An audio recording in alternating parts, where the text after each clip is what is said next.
Good morning, good night, good everything in between. Welcome to Literary Ramblings. I am here with my wonderful co-host Charlotte, Hi.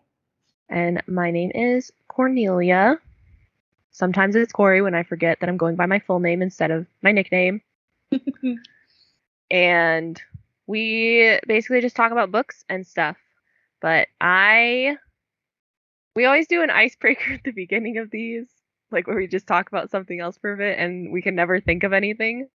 So a lot of these podcasts just end up going right into the book. Let Yep. us know if you prefer that or if you want us to talk about other things first. But I just played D&D for the first time in my life the other day, and it was really fun. So a group of my friends and I are trying to get together and like start a D&D campaign, and I have no idea what I'm doing because I've never played D&D. We just kind of decided that we were going to do it, and I'm supposed to be the dungeon master, which is exciting and Which means you terrifying. need to know everything. Yes, I basically get to just like do all the things. So the other night, I was over at my friend's house and she had invited her sister over to teach us a little bit about D&D, just so then we have like some kind of knowledge. So we each made a character, and then they ran us through like an encounter. Hmm. And so we did like a little bit of the social aspect, which was extremely awkward. And I didn't know what I was doing. She was like, "You guys are in a tavern, and one of us got pickpocketed, and then when they came over to try to steal from me, I rolled my d20 for a perception check, and I rolled high enough that I noticed." And she Mm. was like, "So what are you gonna do?" And I'm like, um, I have uh, no idea. I was like, "Can I grab his arm?" And she's like, "Yeah, you can grab him." And so she's like, "You grab his arm as he's like going for your purse." And then he like yells at you and says, "Get off of me, like let go of me. What do you do?" And I'm like, "I don't know. I have no idea. I didn't expect it to escalate. I didn't know what I was doing." I I just was want to not talking. be pickpocketed. Yeah. So another character stepped in. But I mean, there were four of us going through the encounter, and three of us didn't have any idea what we were doing at all. Nice. So, but it was nice to have at least one person who understood what they were doing. And so they helped us along quite a bit. And eventually we fought the guy and a couple of his buddies, and it was fun. And I still didn't really totally know what to do, but I did fail a couple of rolls, and Mm. that turned out spectacularly for me. But it was a good time. It was way more. It's weird because I've like watched some people play D&D, and I've heard a lot of people talk about D&D, but I, having not played it before, it was very like different playing it than just like watching people, Mm. because you have to really be able to think on your feet. Yeah. It's like improv almost. Yeah, and it's fun, but it was also like I said, it was also kind of awkward because I'm Mm. like trying to talk to other characters, and I have to remember that like I'm a character. Yeah. So like my friend's character, she was trying to be like a little more like aloof and like not get involved with things. Mm. And so at one point she was like, "Well, I just stay at the bar and I laugh at what's going on." And I know that she just kind of said it offhandedly, but then me, I was like, my character almost like got my purse stolen, and now we're essentially fighting for our lives, and she's laughing at me, and I was like mad about it. And I was like mad about it in character, which felt weird because I was like, obviously, I'm not mad at like my friend. We're just Yeah. playing a game. But it was really kind of funny because then I was like, how dare you laugh at us like right now? And she was like, Hmm. oh. It was a good time though. 10 out of 10. Do recommend. We're gonna try to do at least one more kind of like mini session. I feel like I know it's a lot of work for my friend's sister to like put Hmm. things together for us, and she's being very very gracious and really really nice about it because she really enjoys D&D, so she likes showing people obviously how to play it and stuff. So I'm wondering if maybe we can do like a one shot or something and do like an actual like like it's 5 or 6 hours usually Yeah. for something like that. So it is, essentially an all day thing, which is a lot. But Hmm. I kind of would really love to do that. And I'd love to like sit right next to the DM since I'm supposed to be the DM in our new game. Cause even like watching it from a character perspective, like she obviously wasn't showing us every single thing she was doing. Like Yeah. she was keeping track of like how much health the bad guys had and all this other stuff. And I was Hmm. like, well, I have to learn how to do that. And like she knew which things to check for, like Hmm. perception or whatever. We actually changed it at some point too, where I was like, one of the characters, she wanted to distract the people by pointing into the corner and like yelling, like, "Oh, look at that!" And Hmm. so she was like, "Well, roll a deception check." And then she's like, "Would it really be deception?" And I was like, and I was looking at like the list of skills, and I was like, "Wouldn't it be like entertainment or Hmm. theatrics, whichever one that's called?" And she was like, "Oh, yeah, actually, that might work better." And I was like, "Oh, how interesting." You kind So of it's just kind of like, like a judgment call on the DM's part. yeah, and a lot of it is a judgment call on the DM's part. So as the DM, you're really just your only goal is really to make sure that everybody has a good time, Hmm. which is zero pressure at all. Well, you already like hosting things, so it's just a Yeah. level up to hosting in a fantasy world. Yeah, it is. I started making my map and stuff. I showed my friend's sister the map thing that I found online, and Hmm. 10 out of 10, highly recommend that. It's Asgar's fantasy map generator, and it generates a map with like incredible detail. And you can edit everything. I mean everything. You can edit the temperature layout of your world on it. Yes. Wow. Like it's insane how much detail is in it. So I absolutely loved it. And that could be Uh, useful as a writing tool too. yes. What a great transition into the book we read, Charlotte. Thank you. I was looking for a way to I was starting to look for one. um, so we read this month, kind of this month. We read the book Fearless Writing by William Kenower, and it's a craft book, not like crafting like paper mache, but when a book is about like writing or I'm trying to think of literally any other example that's not paper mache. Knitting. Yeah, it's like a how-to. Hmm. All Yeah. how-to books are like technically craft books because you're honing your craft. So however you want to put that. I guess I'm gonna read the back of it.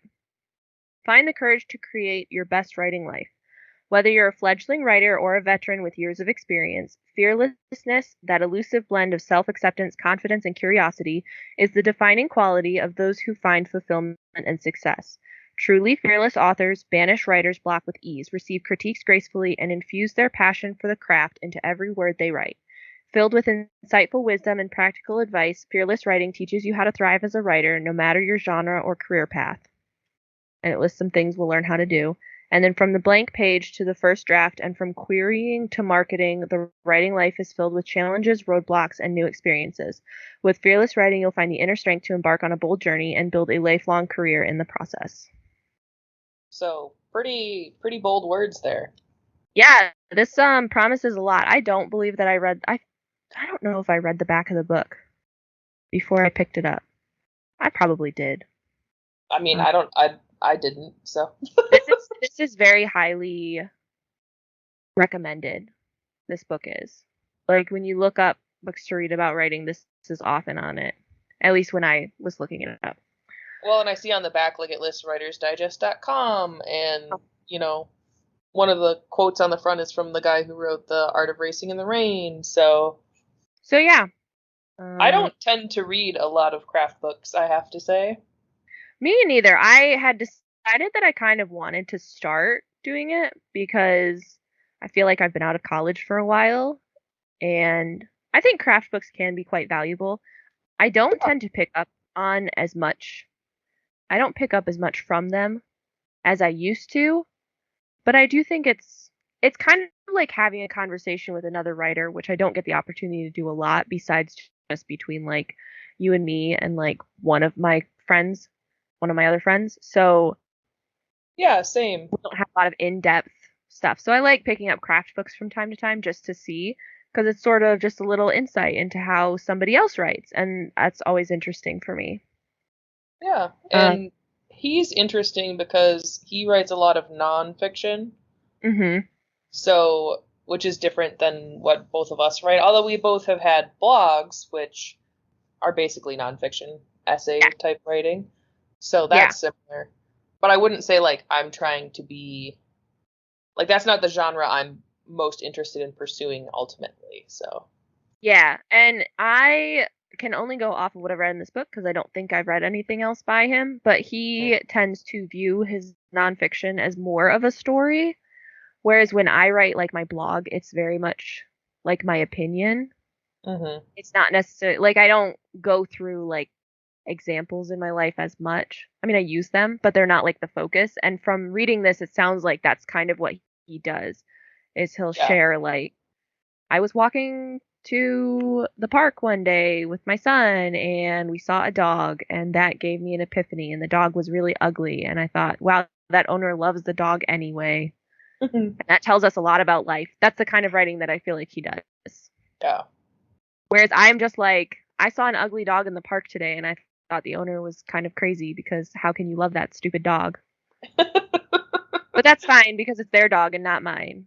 Like that's Yeah. my type of writing. Yeah. A little more of a So slant there. yeah. So which is fine. Both forms are valid.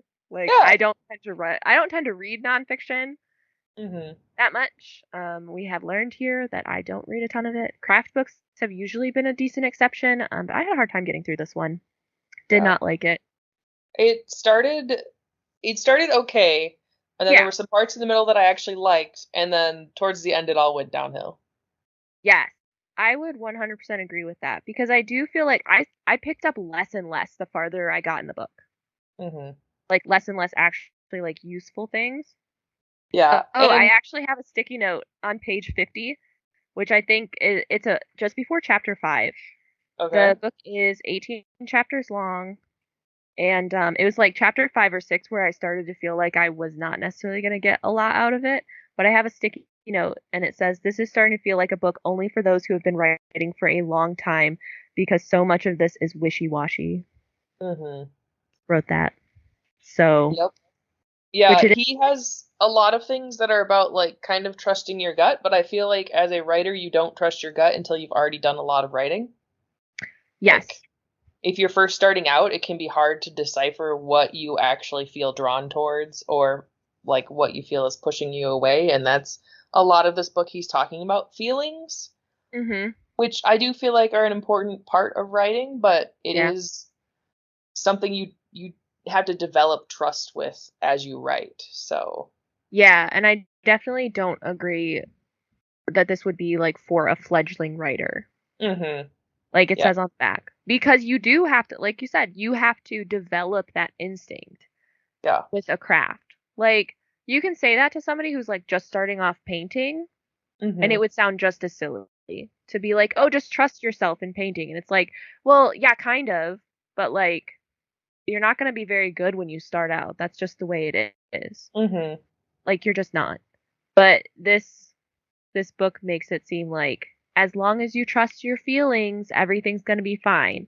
And it's Mhm. like, okay, but that's not always true because I have tons of stories where I wanted to trust my feelings on them and it didn't work out and it wasn't working out Mhm. until somebody pointed out something. They're like, well, if you changed this sentence, it would help the story a lot. And I'd be like, yeah, but I love that sentence. I don't want to change it. And then I Mhm. changed the sentence and everything was working out. And it's like, okay. Yeah, yeah. I remember working in the writing center in college and talking to people about that, and sometimes they would ask me, like, why do you think that that is wrong?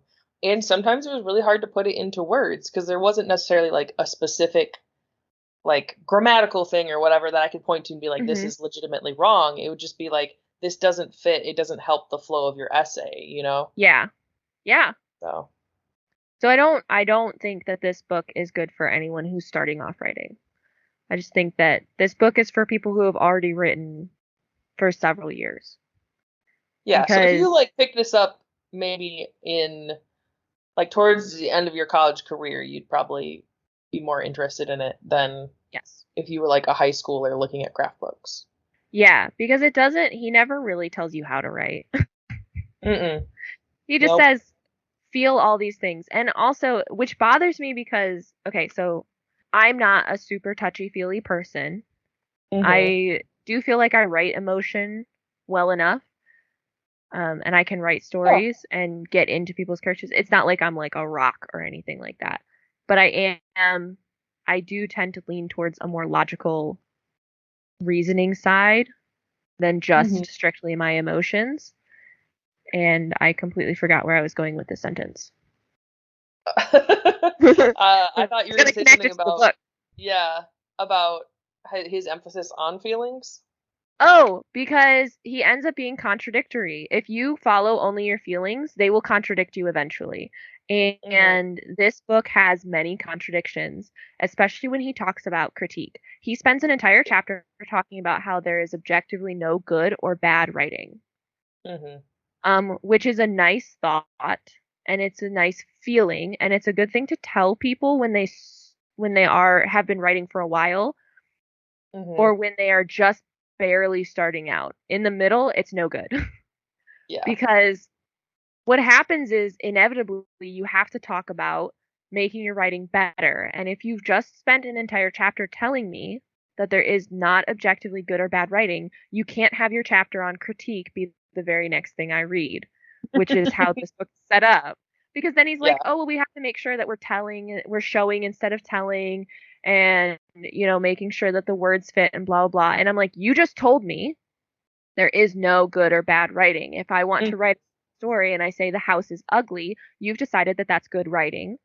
So why are you telling me now that I should be using specific details to say why the house is ugly, to give a feel for why the house is ugly, as opposed to just saying the house is ugly? And Mm-hmm. it's a problem throughout this book where because he focuses fully, almost unwaveringly upon feelings, it makes it very difficult for him to he always has to kind of like backpedal into the Yeah. logical side and say like, "Oh, but you can make your writing better." And I'm like, Mm-hmm. if it's already I you've said it's good. Why would I how could I make it better when you said there's no bad writing? Yeah. Because basically his argument, so the title of that chapter that you're kind of talking about is Accuracy or There's No Such Thing as Good Writing. Mhm. And he basically makes the argument that you can only see if other people understand what you're writing. But that is a kind of judgment on its own, right? Like if no one else understands what you've written, then that's fine, but you're never going to be able to sell that or do any, like you're not going to get other Yeah. people to read it. Yeah. And I like that thought, but see, I like taking part of that thought of like focusing on whether people understand it or not, which Mhm. is something that I've considered before, you know. Um, but again, that's something that you could talk to a veteran writer about and Yeah. say, this is a very important thing. And you're like, yes, of course that's important. But because I'm a veteran writer, I understand that the reason that somebody might not get my writing is because I haven't used enough detail, or the character's Mhm. not developed enough. I haven't been clear about the geography of the situation, even something as mundane as that. Whereas if you tell that to like a new writer and you're like, there's no bad writing, you just have to see if the person gets it. And then somebody doesn't get it. It's like, well, where do they go from there? Yeah. Yeah. They have nowhere to go up from that because they're like, well, maybe they just don't get it. But if nobody gets it, then what's the point? Mhm. So Yeah, yeah, because basically he opens the book by talking about that there's like one underlying fear that writers have, and it's as they become authors, it's that they fear that no one else will like their writing or feel the way about it that they feel about it. Mhm. Which I thought was interesting because I do kind of agree with that. I mean, you don't write solely for yourself, right? I think the only thing that I write that is truly just for me is my diary. Yeah, Every other form of writing, you basically are writing for someone else. So, yeah. So it's important to understand your audience and to mhm, know like what to use and how to get your point across. yeah. So it's So it's knowing there's your audience, and it is also I did like the parts in here where he talked about like building your confidence in your writing and stuff. But it's got to be tempered, you know. There's like a middle ground there where it's not, Yeah. oh, everything I do is great just because I wrote it and that's how I like it. But it's also balancing who your eventual reader is going to be. Yes. Yeah. And I think that's what balance is missing in this book. I think Mm. that's my biggest, that is a huge problem with it, is that it's not balanced at all. He's just very much feels, and then there's no like real logic side. Like it pops up here and there, and I feel like those are the spots where I feel like I got more out of the book, Mm-hmm. because it did temper like the feelings aspect of everything. Yeah. But yeah, it lacks the balance. There's a lot of nuance to teaching somebody how to write, Mm-hmm. or to teach someone how to have confidence, which is essentially what this book is trying to teach writers how to have more confidence in themselves. Mm-hmm. And I'm helping one of my friends write a novel, and this is the first time for her writing like a novel. Like she's intending to make this into, 60 to 80,000 words. And it's it's a very personalized experience. I know this friend very well, and so when I see the way that she struggles with certain things, I because I know her personally, I can push her in different directions and say, Mm-hmm. I can tell that you're really not confident with this sentence. Do you want to work on it, or do you want to like keep going and just come back to it later? And there's a lot of moments like that. Whereas like when you write a book that's just generally for whoever, you can't do that. And Mm-hmm. finding your confidence is just so personal. And I feel like there's a lot of good like little tidbits in here, but overall, and it's I feel like I could have fit most of this information in a pamphlet, and Yeah. it would have been just as effective. Yeah, because basically what he talks about is getting into the flow state of writing, which is an excellent feeling and something that I've experienced Hmm. before. Yes. And a lot of writers have talked about the flow, but he doesn't have any like revolutionary, like surefire ways to get there. No. He really just says you got to figure it out for yourself. Mm-hmm. Yeah, and it is showing up, and it's also, I mean, he has some good tips on like acknowledging or like trying to find the root of what is actually stopping you from writing, which I feel Hmm. like is good because sometimes it's easy to just be like, well, I just don't feel like writing today and then not doing it Yeah. versus examining why you feel like that. And, because as a writer, like if you don't write in a day, kind of a missed opportunity. And not that you have to write every day of your life, but Hmm. staying in the groove is important too. So, Yes. yeah, and I did find it interesting because when we first talked about that we were going to do a craft book, we said we were maybe going to do some of the like work not workshops. What are they called at Writing the end of the prompts. chapter? Writing prompts. Yeah. Yeah, because usually in craft books, especially writing books, they'll often have like a space at the end of each chapter, or like each section, however the book is split up, where you can like do your own thing based on whatever you Hmm. read in the chapter. Yeah.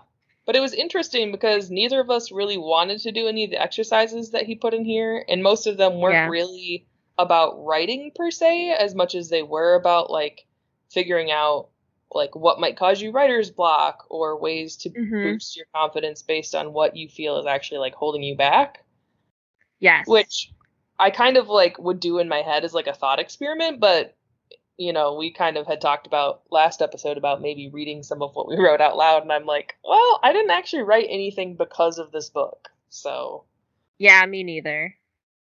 Yeah, they were very like internalized. They were mhm. exercises, and they weren't like Yes. writing exercises per se. They were like thought experiments, Hmm. which I didn't Yeah, think they like, were all bad or anything. no, It's I didn't just think they I were all didn't have bad. any interest in like doing them. Yeah, because like one of them was like, imagine a writer who's struggling and like describe their Hmm. experience, and then imagine someone giving them a pep talk, and what would they say to them about this? Yeah. So, which would kind of teach you, okay, this is what I need to do for myself when I'm feeling like this, because you're obviously writing from your own experience, right? Yeah. Uh, but yeah. Yeah.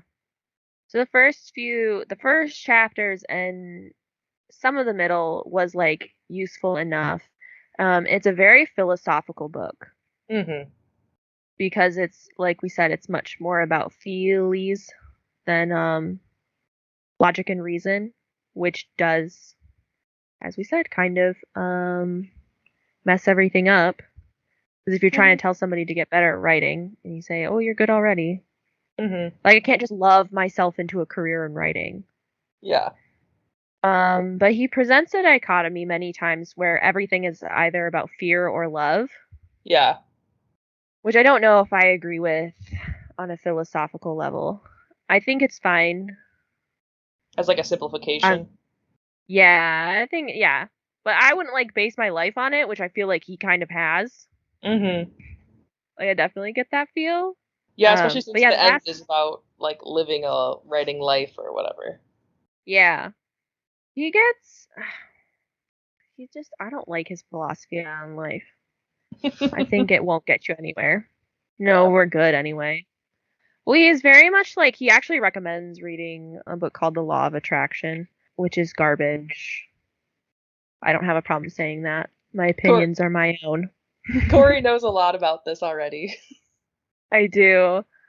Well, The Law of Attraction is New Age, and I am a Christian, so I do not adhere to New Age teaching, and the Law of Attraction teaches that if you think it, you will bring it to yourself, which Mm-hmm. is just it very boiled down to just the essence of the teaching.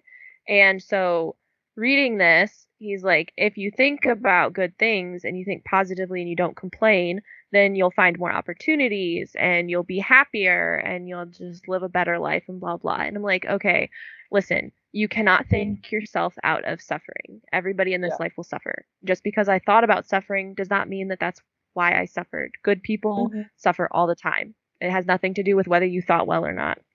I really like this sentence because I thought it was just so strong, but it's very much towards the end of the book. He's very philosophical throughout the whole thing. He's talked many times about things. But he says, the suffering I have known in my non writing life is always a consequence of telling myself stories that I do not want to tell. And I said, and I thought to myself, always is a very strong word here. Mm-hmm. Is everything bad in your life because you thought bad things? No. Yeah. And I don't mean to like go off on this, but it's literally like the last third of this book is Mm-hmm. just this kind of stuff. Like Like he there's even stops very putting in little writing reading. exercises. Like he doesn't even put writing exercises at the end of those chapters because they're just about philosophy. Yeah. And I guess I personally I found it extra annoying because I didn't pick up this book thinking that it was going to be a philosophy book. But Mm-hmm. then like a good third of it is, and that annoys me because you sold me a writing book, but I bought a philosophy book on your Mm-hmm. stupid philosophy of life Yeah. that I hate. So it just I mean, it that bothers me. It feels like false advertising. I feel like I was tricked into buying this yeah. because by the end I was just mad about it. Yeah. And that's the thing, like there is you obviously framing your thoughts and like your life story in a certain way will skew your perception of things. And there's definitely value in, I think, being positive and not looking like for the worst and everything. But yeah, Yes. sometimes things happen that are just completely out of your control, and that's just how it is, you know? Yeah. And I especially hate this kind of teaching because of that. Because no Hmm. matter how positive you are, bad things will happen and this teaching tells you that it's your fault. Yeah, it blames you. Yeah, it's just I think it's kind of gross. I think it's Hmm. gross to tell people that because it's your fault that like a bad thing happened in your life. And it's just not. It's not always your fault. Just because I was negative one day doesn't mean that it's my fault that my car broke down on the way to work. Hmm. Like my bad thoughts didn't do that. Yeah. I'm sorry. Like and it's gross of you to say that like it is my fault because it's not. We live in I mean, a very and fallen, imperfect world, and that's just the way it is. yeah, You're gonna give people complexes. I would not want to live in a world where that was the case. No. And like you said, there is value in being in having positive thinking. There were a couple things that I recognized as things that have worked in my own life where it's like, if you stop complaining, if you actively choose to not complain for a day, it really does like help. your Mm. viewpoints. And it Yeah. really does help your like thinking. But it's not going to like change your life all of a Mhm. sudden for an extreme positive just because now you're thinking more positively. Because you can't survive that way like long term. You're going to complain about things, and that's Yeah. okay. It's Hmm. all right. You're not bringing upon yourself any more judgment by complaining every once in a while. Like it's just not how it works. Yeah. But it is very helpful to choose to see the better side of things. It is Mm. very helpful. You will be just like generally more realistic as a person, you know. And I think that's most valuable when you find yourself caught up in complaining a Yeah. lot, when you actively just choose to, because then you just kind of realize how much you were complaining and you can kind of adjust. Hmm. Um, but yeah, Yeah. It's a lot of this book is a lot about self-awareness, really. yeah, yeah. Which, I hadn't really considered it in that light.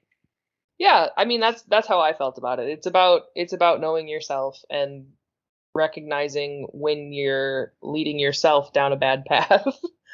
Yeah. Because there's definitely, like, I liked the chapter where he was talking about feeling as far as like discovering the story. Um, Hmm. it reminded me of that metaphor about the headlights, which I know has been a little overdone, but where you can only see as far as like the headlights illuminate, Oh yeah. and that's how far you can see in a story. Like you don't want to see till the end. That is how I write. Like I don't like to write with like everything plotted out all the way. Like I Same. know the ending, Same. whatever, because there's nothing left for me to discover then. Hmm. There's no room for the story to surprise you. So that was probably one of my favorite chapters, but I've already discovered that about my own writing is the thing. Yeah. Yeah. I feel It like, wasn't new. yeah, the nuance in this book is, I think only veteran writers are going to get that much out of this book, is the thing, because you really have to kind of read between the lines and Yeah. pick out like the more nuanced things, which he does have some decent advice. I mean, I did actually like his advice about getting yourself to do things by focusing on the result of the thing Mm. that you want to do. So like one of his examples, I don't remember exactly which chapter it was, but he talked about mowing the grass and how he didn't want to mow the Hmm. grass, but then he thought about like, oh, but I really like the result of mowing the grass. I Yeah, like which that smell of the grass when I'm cutting it. I like the way it looks when I'm done. I like, this. I like sitting on the back porch drinking lemonade afterwards, whatever helps. mm, And in that way, he kind of like talks himself into mowing the grass and having a better attitude about it, which yeah. I did like. I thought that Yeah. was a great like little method for thinking about getting things done, instead of like thinking about the result of doing it instead of just thinking about the task itself. Yeah, because starting a task is the hard part. And then once Yeah. you're doing it, you can keep doing it. You have the momentum going, you know? Yeah. Yeah. So I always put it in terms of in my head, I guess. I always say like, what would future me want you to do? Yeah. Yeah, And I do that a lot too, where I think about my future self and then I yeah, curse my past self at times. exactly. You're Like, like, oh, I could have done this yesterday and now it would already be done, but yep, no. yep. So, but yeah, but that was like his version is a little more positive, I think, because it's less like you should do this and it's more like there are things to enjoy about pretty much everything if you're paying attention to that part. Yes. So, And honestly, I mean, well, there's always going to be at least one task where you hate it regardless. yeah. And it's just like, well, I hate doing laundry, but I need clean clothes. So I do Mhm. laundry. And I don't particularly care about like the new clothes smell. I don't like folding clothes. I don't like dealing with clothing in general. So like for me, that method doesn't work because Mhm. I don't care about the result of Yeah. it. I just know that it's an obligation that I have to fulfill. Yep.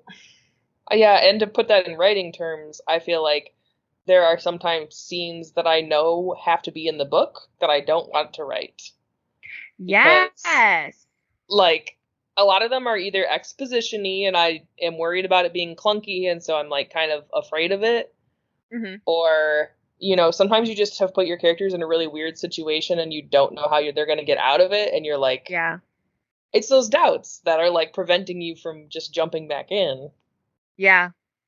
For me, sometimes it's like fight scenes Mm, because I don't yeah. consider myself super good at writing them because they just have a lot of moving parts in them because it's a fight scene. And I've read a lot of confusing fight scenes in like traditionally published books. So Yep.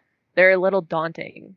I I don't feel want like to I write have to them. write those really slowly because I end up having to physically like think about and imagine where everyone is in the scene. Yes. And I have to do it like multiple times in order to make sure I'm not missing something.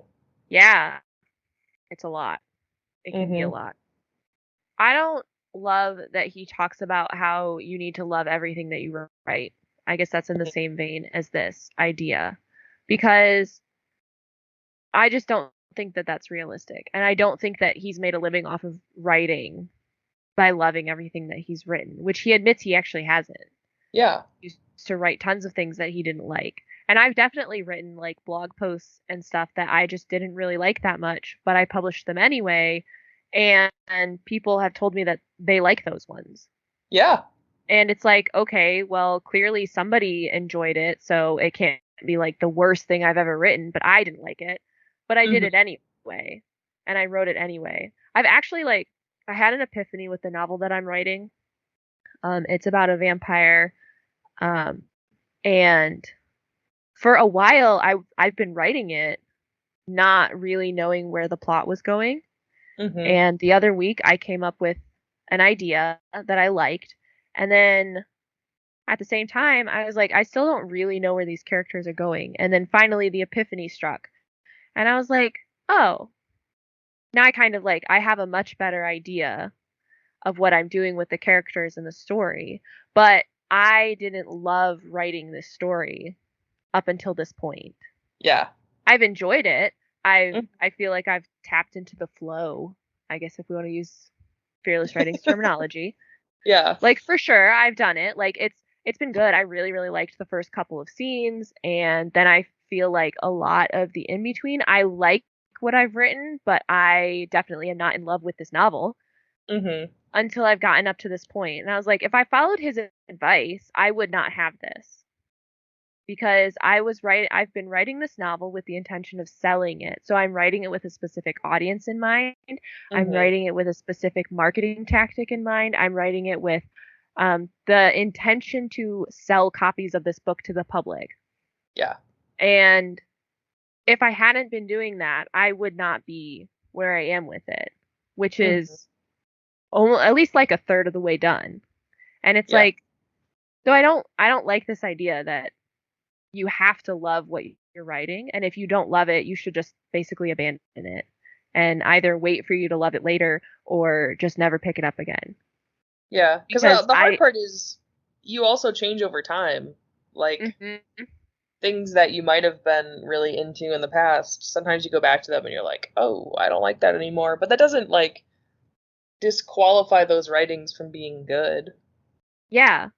Yeah, I'm definitely like I was very very into werewolves for a very long time and I still am, but I have so many like werewolf flash fiction stories and stuff and they're just not as interesting to me anymore. Like Yeah. going back, I remember loving those things when I wrote them. Mhm. And now I go back and I'm like I don't even know if this Eh. is any good. It's just like Mhm. okay. It's like it's just less interesting to me now. And part of that is like the discovery of it because when I was writing those things I was trying to write like really different things. Mhm. And then part of it's just like I am a different person. I've Mhm. grown up. I've grown out of all the same level of interest in different things. So, Yeah. I remember those things fondly though. I will always think of Yeah. werewolves fondly and I'll probably write them into other things later on. But Maybe not the main focus. yeah, not the main focus for I now. your comment on marketing reminded me that I did kind of like his chapter on marketing, fearless marketing, because I feel like in the past I definitely have been like, or not even in the past. I haven't really tried to market anything, right? Like I don't have any Right. books out, whatever. But I do dread the idea of doing it. Yes, I And also do. he has a good point, I feel like, in being like, you need to find the way that you would like to talk about your book. Mhm. and do that, Yeah. because that is going to be the only way that you'll be willing to invest the amount of time you probably need to invest in it. Yeah, you have to find something that you actually enjoy doing and then do it. Like I have a business Facebook page, is like my Mhm. author profile business page. Yeah. And that's fine, but I don't really post that much on it. Like I schedule out like sharing blog posts and stuff like that, but other than that, I just randomly share memes or photography on it because I'm not that interested in Facebook and marketing Yeah. there. But like I have a TikTok and I post on there every day right now. But I don't post about my Mhm. books. I post about art right now. But when I But do you have a could. book, I'm going to start posting about it because TikTok is something that I'm on every day and I enjoy it and I like making videos on it, even if they're just very simple. So that's Yep. probably where I'm going to end up marketing and spending most of my time. I Yeah. did like his chapter on marketing Yeah. because people really do like even on TikTok I follow quite a good number of authors and they talk about getting people like complaining that they talk about their books. They're like, you shouldn't have Mhm. to talk about your books. It should speak for itself, blah, blah. And I'm like, yeah, but nobody's going to buy it if they don't know that it exists. Yep. And And that's the key. yeah, so you have to tell people that it exists. And it feels very self serving with Mhm. books. You're just like, read my book because my thoughts are so important Mhm. and I love them. And you need to know them. And it's like, that's not really what we're saying. We wrote a book and we really like it and we think you might like it too. Mhm. Yeah, we want you to enjoy the experience that we had writing it, basically, but from the reader side. Yeah. Marketing is really hard and it's a lot of Yeah. work. And And more people are discovering that. he didn't necessarily give any like technical advice, which I think is No. fine because that's not really the point of the book, but Yeah. it did help me reframe how I was thinking of marketing and be like, because I know it is important, and this was a good, it was a good chapter on, yeah, not focusing so much on individual details and more being like, follow what you like to do already, and then there's a Yeah. niche for that. Yes. And people will find you that way. And honestly, the world of the internet, especially these days, which is where most authors are going to be marketing, obviously, is really all about authenticity. Mm-hmm. So the more you can be, because you are the product as much as your work is the product. As long as you can relate to people, then people will appreciate that and they'll buy your books or Yeah, whatever you're they'll want selling. more content from you. Yeah. Yeah. I also did like the chapter on writing is listening, just because I'd never thought of it that way, but that is how it kind of feels sometimes. So the one where Like, he talks about interviews. yeah, he talks about interviews and then he talks about how writing is kind of like you're interviewing someone, but it's yourself Oh, or yeah. your characters. Mhm. Yeah, because that part, like like I said, I was familiar with the flow and stuff, but that part I was like, oh, I've never thought of it that way. But it does sometimes feel, well, I don't know. Do you feel like you are visualizing things when you're writing, or do you feel like you're like listening to a conversation? I think in pictures Mm. mostly when I write. So it's a movie in my head, which is annoying because I have to describe it, and you've done that. Yep, Isn't it annoying? That's it how is I write. annoying. Yeah. No, mine's a little less. I think more in words. Like I said, the reason Mhm. fight scenes are so slow for me is because I'm actually trying to visualize, Yeah. and most of the time I'm not doing that. Yeah. So like when I write a dialogue scene with like a lot of characters or something, I do feel like I'm kind of just listening to the characters talk, Mhm. which is sometimes annoying because they don't always do what you want them to do. Yeah, sometimes the conversations go off the rails, which is Yeah, and you're fine. like, wait. I I actually really hate when people are like, "Ugh, my characters won't let me do things." And I'm like, "That's stupid. You're the author.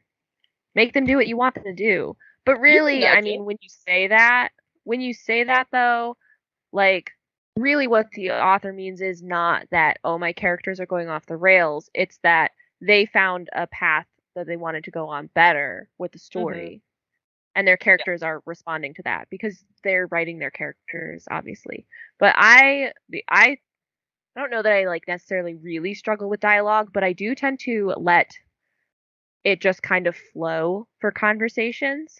Mhm. especially, and I'll just like let it go however long, and then I will go back and I'll have to cut out like a bunch of stupid one-liners and stuff that don't Yep. need to be there. But that's Yeah. fine because I got them out of my system, so they're Exactly. not Yeah, messing that's me up that's anymore.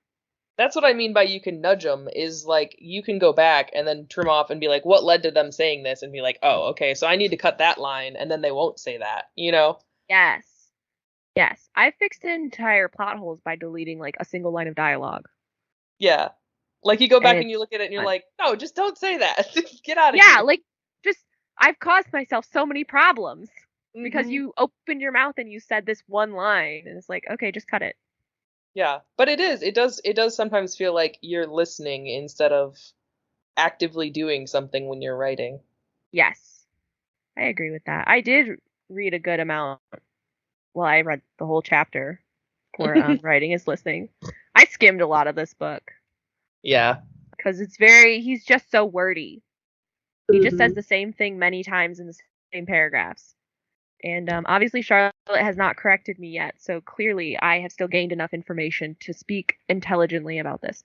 But I did Yeah. read the whole interviewing chapter because I have just started working for our local paper and I'm supposed to start Mm. interviewing people, so I found that in extra helpful and about Cool. how important it is. And it gave me a little more confidence, honestly, in going and interviewing people because Yeah. just like the way he talks about how, you basically just get people started and they'll like keep talking and to spend more time listening to them and to make it not necessarily like an interview per se, but a conversation.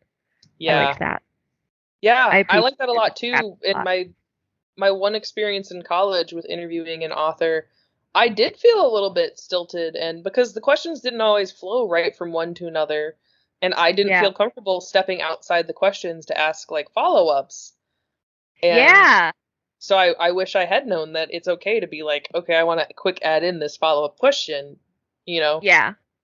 Yeah. Because I don't even know what questions to ask. And so all the advice that I've gotten so far is essentially like what he said in this chapter was that like you just have a conversation and you'll just naturally find the information that you need. And I'm like, Mhm. yeah, for the most part, I feel like if I'm interviewing for like a paper, I may need to ask a follow up question later or something. But Yeah. You for still like a need a main logistics, like idea of what you want out of the interview, but yeah. So yeah. that was a nice chapter. I did like that. There were things in here that I liked, and there were things in here that I was like, oh, I haven't thought of. Like some of the advice is old for me. Like I've Mhm. heard it a lot, but he does say it in a way that I was like, oh, I guess I hadn't thought about that like that, or I haven't thought about that in a while, and it's a Mhm. good thing to be reminded of. Yeah, like the chapter on cliches, like obviously heard that advice Yeah, before, but yeah, it's a good reminder. yeah.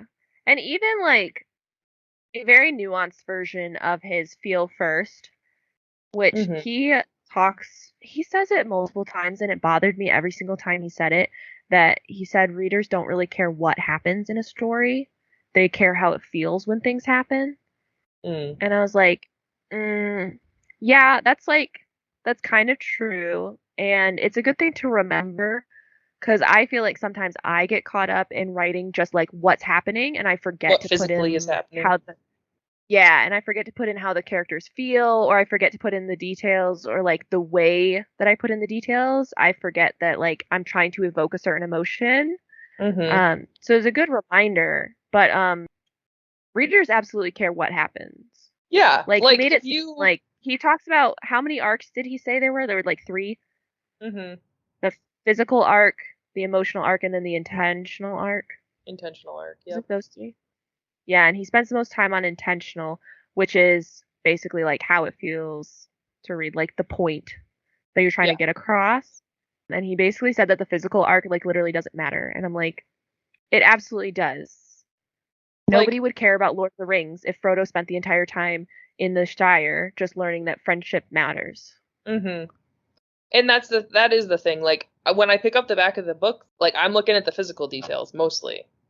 I mean, Yeah, yes, I'll read some of the writing and see if I like the style or whatever. But what first draws me in, I'm, for instance, not really interested in romance, and that's the physical arc, right? Like, Well, that's so.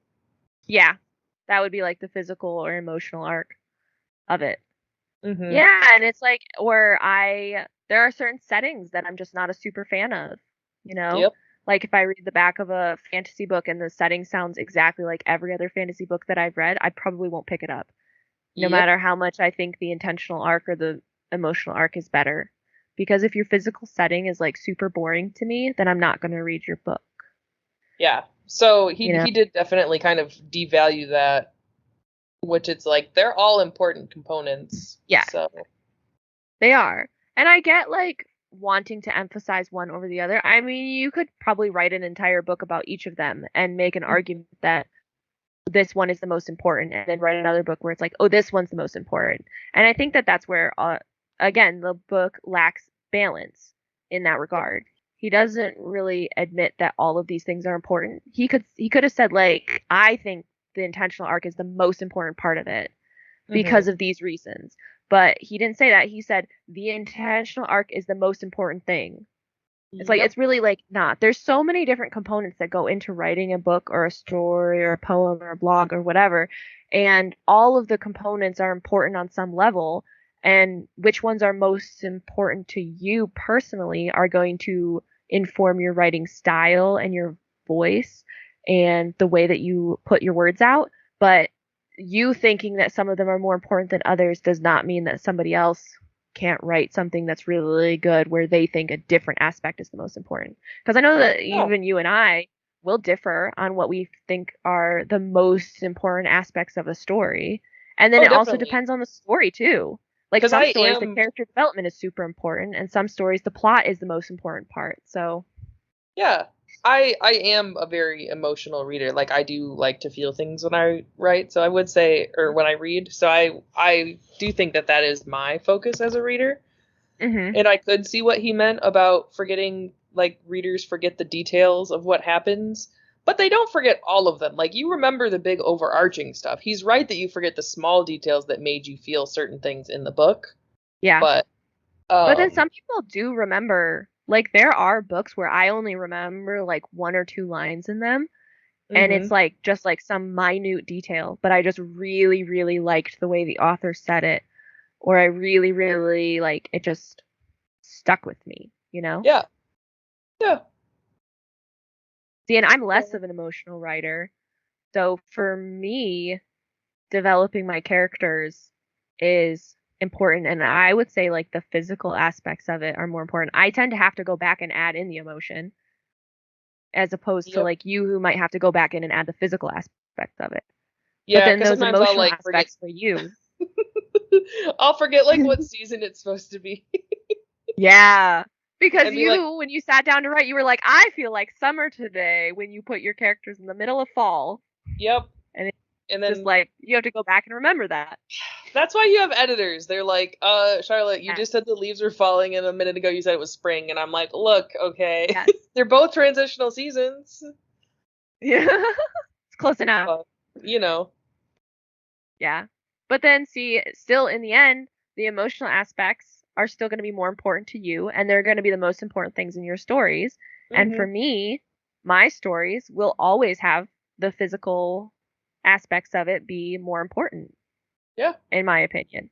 But both of us are still, I would say, both of us are still good writers, and I think we'll both find our audiences and what we need to accomplish for that, you Yeah, know? because we're not leaving one of the other arcs out. That's the important thing. Like, Yeah. you might value one over the other, but the other arcs are still there. Yes. Yeah. Agreed. So, what did you give this as a star rating? One. Brutal. I. Honestly, as much as I speak well of this book, the fact that it pushes New Age teaching so much, I have a moral problem with this book over Mhm. everything else. So, that really informed my star decision more than anything else. If I was only rating it off of, like writing advice and tips and tricks and whatever, I'd probably give it like maybe 2 stars. Yeah, that's what I I'd give gave it it. 0. So, I mean, the thing is, like I said, there was nothing in here that I was like, this is revolutionary, or I never Yeah. thought of this ever before, you know, Yeah. like Yeah. it wasn't bad to read. It did feel like a good brush up on some things that I know but don't necessarily think of all the time. hmm But it It just felt very didn't. much. Go ahead. It felt very much like a college professor was talking to me. Mhm. So it Yeah. was so yeah, like you said, it had some good things that I was like, oh yeah, I haven't thought about it in that way, or I haven't thought about that in a long time. Yep. So good stuff there. Well, we have picked a book for next time. Yeah, I already can't remember what it is. I don't have it in front of me. Okay, well, I have it in front of me, so because it's my Okay. pick anyway. And it's A Yes. Green Journey by John Hassler. Mhm. And I'm pretty sure my mom gave me this book. Mhm. I'm not 100% It sure, sounds. but what It were you gonna looks say? very poetic. It, I did yeah, not it, read the back of it, but it looks really poetic. It looks like one of those books that like some local author published and there's only like 8 copies in existence. well, the back of it Yeah. is all quotes on at least my copy, so that's not helpful. Yeah. But it definitely is going to be a change of pace from what we've been reading lately. The quote on the front of mine says, "A novel to restore your faith in humanity." Oh So, no. bold words. Yeah. Bold words part 2. um Honestly. yeah, but I'm excited. It'll just be an interesting change of pace. Yeah. I'm trying to find a good book. I have not read a really good book in a while. Well, I hope you I like know. this one. I Yeah, hope it me too. restores your faith in humanity. I wouldn't hold my breath. I wouldn't either. Okay. Well, that was our talk on fearless writing. Tune in next month or maybe the month after whenever we get the next book read and dealt with. We keep starting like later and later in the month, and we kind of skipped a month. So we're a little askew Um here. yeah. It'll be fine though. We just keep going back and forth. So yeah, fearless writing was my pick. Hated it. So there's that. Hopefully Charlotte loves her pick. Hopefully I love her pick. I don't know. I just I'm fatigued. I have not my average Goodreads rating is like a 2.3 for ever. And that's only last year and this year that I have actually like rated books on. So I'm not having a good time with reading currently. Well, maybe this one will switch it up. We already know my mom likes it, so that's something. Yeah. All right, well we'll hope. All right, tune in next month, maybe the month after. I don't know.